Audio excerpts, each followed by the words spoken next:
नमस्ते। हूँ Navdarpan Vidyalaya Chanakya academy Tarsamiya Chanakya group tuition बुद्धेल वती आप सौ बाळ विद्यार्थी मित्रों हार्दिक स्वागत करूँ छूं।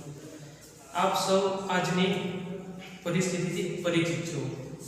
समग्र विश्व नोवेल कोरोना वायरस थी अत्यारे झझूमी रह्युं छे।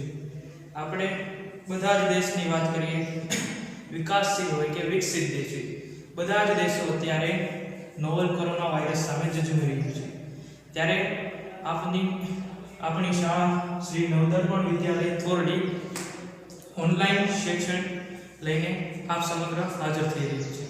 અહીં આપણે હું તમને ધોરણ 10 બહુપદી વિશે થોડી માહિતી આપીશ અને સમજાવવાનો પ્રયત્ન કરીશ। તો ચાલો આજે આપણે ધોરણ 10 બહુપદી વિશે અભ્યાસ કરીશું। બહુપદી આપ સૌ ધોરણ 10 ના વિદ્યાર્થી મિત્રો પરિચિત જ હશો બહુપદી કોને કહેવાય અને આપણે અગાઉ ધોરણ 9 માં પણ બહુપદીનો અભ્યાસ કરી ચૂક્યા છીએ। આથી ધોરણ 10 ના બાળકોને બહુપદી સમજવું થોડું સરળ બને છે। બહુપદી ના ગુણભાર વિશે વાત કરીએ તો બોર્ડની પરીક્ષામાં તે ટોટલ 6 માર્ક પૂછાય છે। કુલ 6 માર્કનું પૂછાય છે ધોરણ 10 ની બોર્ડની પરીક્ષામાં। હવે અંદર આપણે વાત કરીએ તો 1 ગુણનો એક પ્રશ્ન, 2 ગુણનો એક પ્રશ્ન અને 3 ગુણનો એક પ્રશ્ન એમ કુલ 6 ગુણનું બોર્ડની પરીક્ષામાં પૂછાય છે। તેમજ બહુપદી इंटरनल एग्जाम ની વાત કરીએ FA1 FA2 માં પણ પૂછાય છે। તો બહુપદી વિશે આપણે આગળ ચર્ચા કરીએ તો સૌથી પહેલા તો ચલ કહેવાય કોને? ચલ કે જેની કિંમત નક્કી ન હોય। ચલની કિંમત ક્યારે પણ નક્કી હોતી નથી। ઉદાહરણ તરીકે આપણે વાત કરીએ કે x = 10, કોઈ સમય આપણને x = 10 આપ્યું હોય તો અહીં x આપણા માટે શું છે? ચલ। એની અહીં કિંમત શું છે? 10। એટલે કોઈ અન્ય જગ્યાએ પાછું આપણને x બરાબર આપેલું હોય 2 તો અહીં x ની કિંમત કેટલી છે? 2। હવે બંને છે શું? x। આને આપણે શું કહી શકીએ? ચલ। કે અલગ અલગ જગ્યાએ બંનેની કિંમત કેવી હોય? અલગ અલગ હોઈ શકે।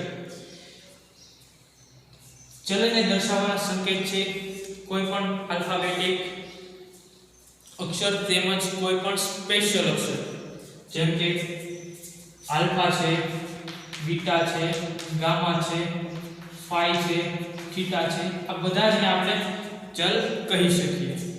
આગળ ચર્ચા કરીએ તો અચલ કોને કહેવાય? અચલ કે જેની કિંમત ફિક્સ હોય, નક્કી હોય। અચલની કિંમત હંમેશા કેવી છે? નક્કી છે। ઉદાહરણ તરીકે આપણે વાત કરીએ કે અચલ 2 તો 2 ની કિંમત 2 જ છે, 2 સિવાય કંઈ પણ થઈ શકે નહીં। તો આ એક છે આપણો અચલ। અચલની કિંમત હંમેશા નક્કી જ હોય। આગળ વાત કરીએ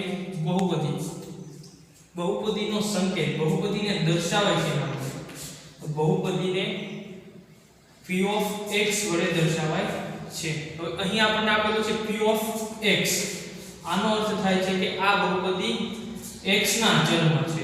આ બહુપદી x ના ચલમાં છે। અહીં આ બહુપદીનો ચલ કયો હશે? x હશે। આ બહુપદીનો ચલ કયો હશે? x ચલ હશે।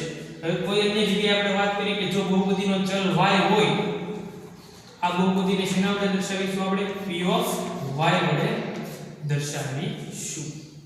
હવે એની પછીનો મુદ્દાની ચર્ચા કરીએ તો આપણે વાત કરીએ બહુપદીની ઘાત। આ પણ આપણે ધોરણ 9 માં અભ્યાસ કરી ચૂક્યા છીએ કે બહુપદીની ઘાત કોને કહેવાય?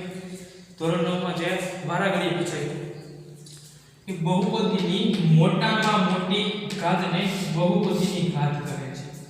બહુપદીની ઘાત પણ કઈ? મોટામાં મોટી ઘાત। મોટામાં મોટી ઘાતને બહુપદીની ઘાત કહે છે। અહીં આપણે બહુપદીનું ઉદાહરણ લઈએ p of x બરાબર x² પ્લસ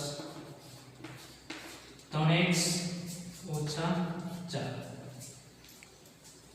અહીં બહુપદીની મોટામાં મોટી ઘાત વિશે ચર્ચા કરીએ તો બહુપદીની મોટામાં મોટી ઘાત છે 2, આથી બહુપદીની ઘાત થશે 2। બહુપદીની ઘાત કેટલી થશે 2 થશે. પછી એક ઉદાહરણ આપણે લઈએ. કોઈ બહુપદી આપણે આપેલી છે p ઓફ y બરાબર y વર્ગ વત્તા 1 ના છેદમાં y. હવે આપણે અહીં ચર્ચા કરીએ. અહીં ચલ કયો છે x, આ બહુપદીનો ચલ કયો છે y. આ બહુપદી y ના ચલમાં છે. તો હવે કોની ઘાત જોઈશું? અહીં આપણે y ની ઘાત જોઈશું. તો હવે અહીં y ક્યાં છેદમાં છે, તો સૌથી પહેલા આપણે આનું સાદું વાપરવું પડશે.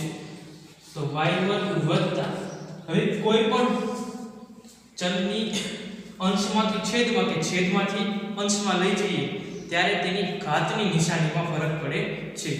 અહીં y ની એક ઘાત છે, જો આને આપણે અંશમાં લઈ જઈશું તો આની ઓછા એક ઘાત થઈ જશે. હવે વાત કરીએ કે બહુપદીની મોટામાં મોટી ઘાત છે 2. આથી બહુપદીની ઘાત 2 થશે. આગળ ચર્ચા આપણે કરીએ તો બહુપદીના પ્રકાર. તો બહુપદીના પ્રકારનું બે રીતે વર્ગીકરણ આપણે કરી શકીએ. પ્રથમ છે ઘાતના આધારે અને બીજું છે પદના આધારે. સૌપ્રથમ આપણે જોઈએ પદના આધારે. તો પદના આધારે એનું વર્ગીકરણ થાય છે સૌથી પહેલા એક પદી, કે જે બહુપદીમાં ફક્ત ને ફક્ત એક જ પદ હોય, આવી બહુપદીને એકપદી બહુપદી કહે છે. ઉદાહરણ આપણે જોઈએ p of x બરાબર x, તો આ બહુપદીને એકપદી બહુપદી કહી શકાય છે. પદના આધારે બીજો પ્રકાર દ્વિપદી, કે જે બહુપદીમાં બે પદ હોય, આવી બહુપદીને દ્વિપદી બહુપદી કહે છે.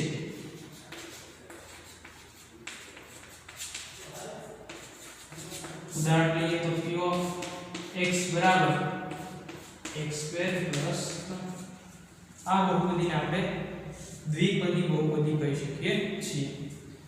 એની પછી ત્રિપદી, કે જે બહુપદીમાં ફક્ત અને ફક્ત 3 પદ હોય, આવી બહુપદીને ત્રિપદી કહે છે.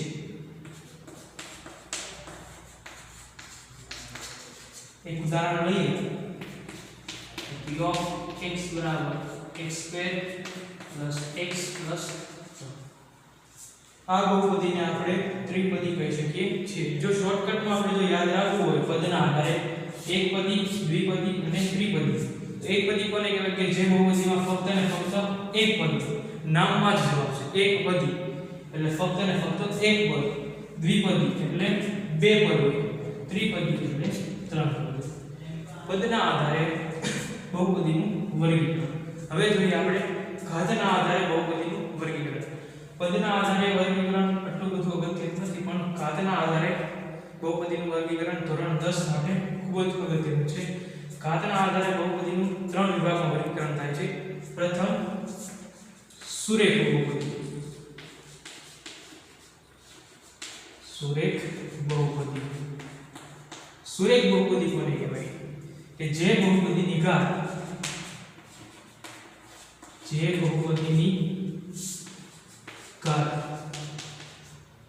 એક હોય,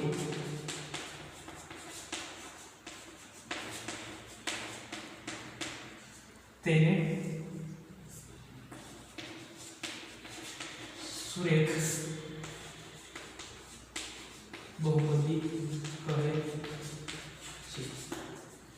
સુરેખ બહુપદી વ્યાખ્યા શું છે? કે જે બહુપદીની ઘાત, અહીં વાત આવી બહુપદીની ઘાત.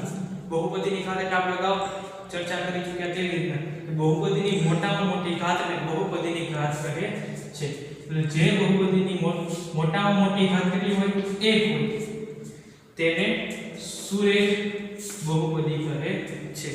સુરેખ બહુપદીનું વ્યાપક સ્વરૂપની જો આપણે ચર્ચા કરીએ તો કંઈક આવું છે: p of x બરાબર ax plus b. આ સુરેખ બહુપદીનું વ્યાપક સ્વરૂપ છે જ્યાં a ક્યારેય 0 હોઈ શકે નહીં, a કદાપી 0 હોઈ શકશે નહીં, અને a અને b બંને સંખ્યા વાસ્તવિક ગણ r માંથી જશે. a અને b વાસ્તવિક સંખ્યા ગણ r માંથી જશે. જો આપણે સુરેખ બહુપદીનું એક ઉદાહરણ લઈએ તો p of x બરાબર x plus x વત્તા 1. અહીં આપણે ચર્ચા કરીએ વ્યાખ્યા માટે. સુરેખ બહુપદી કે જે બહુપદીની ઘાત, બહુપદીની ઘાત એટલે બહુપદીની મોટામાં મોટી ઘાત અને બહુપદીની ઘાત કહે છે. તો આ બહુપદીની મોટામાં મોટી ઘાત કેટલી છે? 1.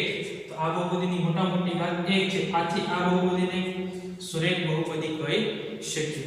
બીજા ઉદાહરણ લઈએ તો p of x બરાબર 7 plus x. કોઈ પણ ઉદાહરણ તમે લઈ શકો છો. ચલ અહીં પણ બદલાઈ શકે છે.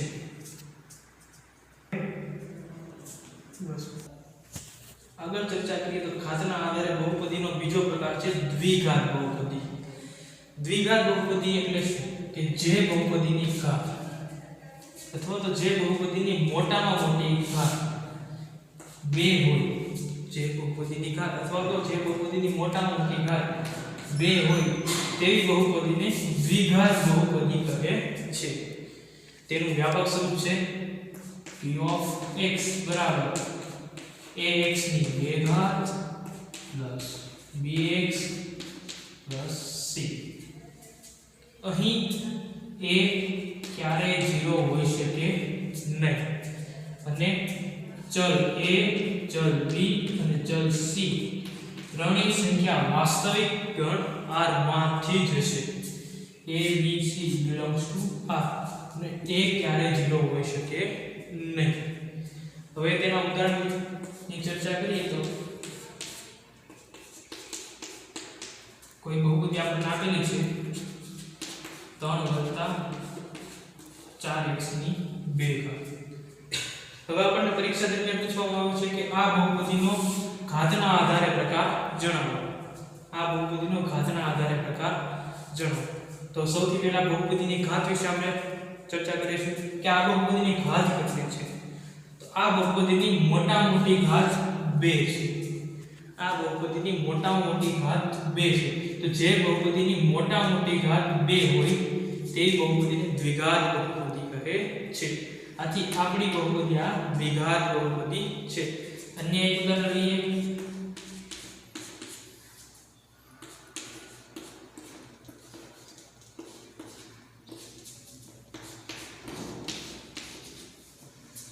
અહીં ચર્ચા કરીએ બહુપદીની મોટામાં મોટી ઘાત કેટલી છે? અહીં 2 છે. આથી આ બહુપદીને પણ આપણે દ્વિઘાત બહુપદી કહી શકીએ છીએ. આગળ ચર્ચા કરીએ તો ઘાતના આધારે બહુપદીનો ત્રીજો અને અંતિમ પ્રકાર છે ત્રિઘાત બહુપદી. ત્રિઘાત બહુપદી કોને કહેવાય? કે જે બહુપદીની ઘાત 3 અથવા તો જે બહુપદીની મોટામાં મોટી ઘાત 3 તેને ત્રિઘાત બહુપદી કહે છે. આવી બહુપદીને ત્રિઘાત બહુપદી કહે છે. વ્યાપક સ્વરૂપની ચર્ચા કરીએ તો p of x બરાબર ax ની 3 ઘાત વત્તા bx ની 2 ઘાત વત્તા cx વત્તા b. અહીં પણ a ક્યારેય 0 હશે નહીં, અને ચલ a b c અને d ચારે ગણ r માંથી જશે. વાસ્તવિક સંખ્યા ગણ r માંથી જશે. તેના ઉદાહરણ વિશે ચર્ચા કરીએ તો p of x બરાબર 4x ની 3 ઘાત વત્તા x વર્ગ વત્તા 7. હવે સૌથી પહેલા આપણે જોઈએ કે આ બહુપદીની મોટામાં મોટી ઘાત કેટલી છે. આ બહુપદીની મોટામાં મોટી ઘાત 3 છે. તો જે બહુપદીની ઘાત 3 અથવા તો જે બહુપદીની મોટામાં મોટી ઘાત 3 હોય તેવી બહુપદીને ત્રિઘાત બહુપદી કહે છે. તો આ ઉદાહરણ ત્રિઘાત બહુપદીનું છે. બીજું એક ઉદાહરણ લઈએ. p of x બરાબર 7 plus x. તો આ બહુપદીને આપણે શેમાં ગણવું? ત્રિઘાત, દ્વિઘાત કે સુરેખ બહુપદી? તો સૌથી પહેલા હંમેશા આપણું ધ્યાન બહુપદીની ઘાત પર જવું જોઈએ કે આ બહુપદીની ઘાત કેટલી છે. આપણે જોઈએ તો આ બહુપદીની મોટી ઘાત કેટલી છે? 3. તો આ બહુપદીને આપણે ત્રિઘાત બહુપદી કહી શકીએ છીએ. અને અંતિમ એક્ઝામ્પલ આપણું p of x બરાબર x ઘાત. બોર્ડની પરીક્ષા દરમિયાન પણ આ પ્રશ્ન પૂછાઈ શકે છે. p of x બરાબર x ઘાત. આ બહુપદીનો પ્રકાર કયો છે? આ બહુપદીનો પ્રકાર કયો છે? સુરેખ, દ્વિઘાત, ત્રિઘાત. આપણે ચર્ચા કરીએ બહુપદીની ઘાત. બહુપદીની મોટી ઘાત કેટલી છે? 3. તો આ બહુપદીનો પ્રકાર કયો થશે? ત્રિઘાત બહુપદી થશે. આપણે બહુપદીના પ્રકાર યાદ રાખવા હોય તો એના માટેનો આપણે એક ચાર્ટ આપેલો છે. ઘાતના આધારે પ્રકાર અને પદના આધારે પ્રકાર. ઘાતના આધારે બહુપદીના 3 પ્રકાર હોય છે. પહેલું સુરેખ બહુપદી, દ્વિઘાત બહુપદી અને ત્રિઘાત બહુપદી. પદના આધારે વાત કરીએ એકપદી, દ્વિપદી અને ત્રિપદી. તો સુરેખ બહુપદીની આપણે વાત કરીએ કે બહુપદીની ઘાત કેટલી હશે? 1 હશે. દ્વિઘાત બહુપદીમાં ઘાત કેટલી હશે? 2. ત્રિઘાત બહુપદીમાં બહુપદીની ઘાત કેટલી હશે? 3. તો નામમાં જો આપણે સુરેખ બહુપદી, બહુપદીની ઘાત 1 હોય તો સુરેખ બહુપદી, બહુપદીની ઘાત 2 હોય તો દ્વિઘાત બહુપદી, જો બહુપદીની ઘાત 3 હોય તો ત્રિઘાત બહુપદી. એવી જ રીતના પદના આધારે વાત કરીએ એકપદી, દ્વિપદી અને ત્રિપદી. કે જે બહુપદીમાં ફક્ત એક પદ હોય તો તેને એકપદી કહી શકાય. જે પદમાં બે પદ હોય તેને દ્વિપદી કહી શકાય અને જે પદમાં 3 પદ હોય તેને ત્રિપદી બહુપદી કહી શકાય છે. અહીં આપણે સુરેખ બહુપદી, દ્વિઘાત બહુપદી અને ત્રિઘાત બહુપદીના વ્યાપક સ્વરૂપમાં આપેલા છે. આ ત્રણેય વ્યાપક સ્વરૂપ બોર્ડની પરીક્ષામાં પણ પૂછાઈ શકે છે. અહીં વાત કરીએ p of x બરાબર ax b. આ પણ એક બહુપદી જ છે કે જ્યાં a ક્યારેય 0 ન હોય અને a અને b વાસ્તવિક સંખ્યા આગળ r માં થયું. આ પણ એક જાતની સુરેખ બહુપદી જ થઈ. તમને બોર્ડની પરીક્ષામાં પણ આ પ્રશ્ન પૂછાઈ શકે છે. દ્વિઘાત બહુપદીની વાત કરીએ તો એનું વ્યાપક સ્વરૂપ છે x ની 2 ઘાત વત્તા bx વત્તા c. અહીં પણ a ક્યારેય 0 હશે નહીં અને ચલ a b c r માંથી જ હશે. ત્રિઘાત બહુપદી કે જે બહુપદીની ઘાત 3 તેને ત્રિઘાત બહુપદી કહેવાય. આ બહુપદીનું વ્યાપક સ્વરૂપ છે x ની 3 ઘાત bx ની 2 ઘાત વત્તા cx ને વત્તા d. અહીં પણ a ક્યારેય 0 હશે નહીં અને ચલ a b c d વાસ્તવિક સંખ્યા r માંથી જ હશે.